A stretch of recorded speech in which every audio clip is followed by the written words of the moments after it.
Hi folks, Ray Gianelli here, and today I want to talk about troubleshooting and diagnosis. Now, I've always been fascinated by the troubleshooting process, and indeed when I was a kid, I was one of those kids that took everything apart just to see how it worked. And as I like to joke, getting them back together again is a fairly recent development. I won't talk about specific troubleshooting techniques. I want to talk about the mindset and philosophy of troubleshooting. And of course, the most important part of the troubleshooting process, the most important tool that you can have is right here. You need to be able to logic through how something works before you can determine why it doesn't work. Now, this I currently apply to audio, but over my lifetime, I've applied it from everything from fractional distillation, cryogenic oxygen generation plants, to telecom equipment, anything from lawnmowers to microwave ovens. These principles I want to talk about, or mindsets, or whatever term you want to use, is how you approach something. And for me, it boils down to a single word: understanding. You have to be able to understand how something works before you can figure out why it doesn't. Now, occasionally, we can go through a visual examination and see that, oh, this connector goes with this plug, and I plug them together and it works again.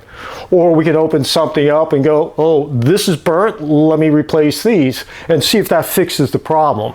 Unfortunately, sometimes they just burn up again because we didn't understand that those parts that burned up because something upstream or downstream was shorted. I often say, when you first get something, engage all your senses. Do you hear anything rattling around when you move the unit? If it's a piece of audio equipment, is it making unwanted noises? Do you see things, as we just spoke? Do you smell something burnt, or even worse, something burning? Do you feel heat? Like I said, engage all your senses. All fair, love, war, and troubleshooting. Okay? Now, getting back to that key term, understanding, when I would start to look at something I'd never seen before or was unfamiliar with, I would always go to the block diagram. Now, if you have a service manual, and if you're starting out, I strongly encourage you to try your hand at something that has a good documented service manual. And I always go to the block diagram. Not sure how well you can see this. This is from a Sansui G7500 receiver, and it breaks down the audio section and the tuner section. And while it doesn't specifically mention these, if neither of these are working, you want to go with the power supply. This is where logic comes in. Understanding followed by logic, followed by a methodical approach, will yield results almost every time. Now, when we talk about something we're trying to repair, there are two failures that we tend to run across, and that's electronic or mechanical. And the second one is the dreaded human intervention, because somebody's been in it before you. And while electronic and mechanical malfunctions tend to malfunction in a fairly predictable manner, there's no telling what a human will do when they get in there. And believe me, I've seen some egregious examples of this. Electronic failures can go under the heading of shorts, opens, loss of gain in the semiconductor. Mechanical malfunction would be jacks or switches that are supposed to contact and don't. There's a lot of things, but those are specifics. I just want to go into an overview here.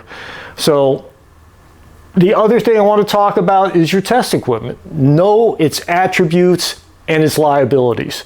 Okay, if you have a meter that's rated up to 1,000 volts and you need to check the high voltage on a microwave oven, you do not want to use that meter. That'll be dangerous. You want to get a high voltage probe to extend the range of that meter.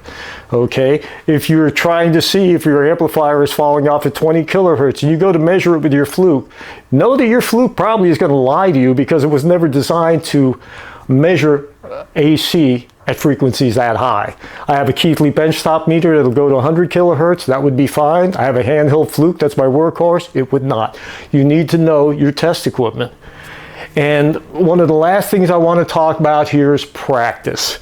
Practice, practice, practice.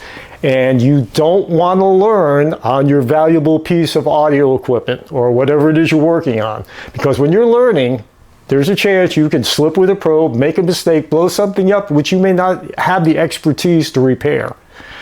So I always recommend practicing on things that you don't care about, found on the side of the road. I learned on televisions I picked up off the side of the road. It's like I always say, this is why surgeons practice on cadavers and not live patients. If you make a mistake, nothing lost.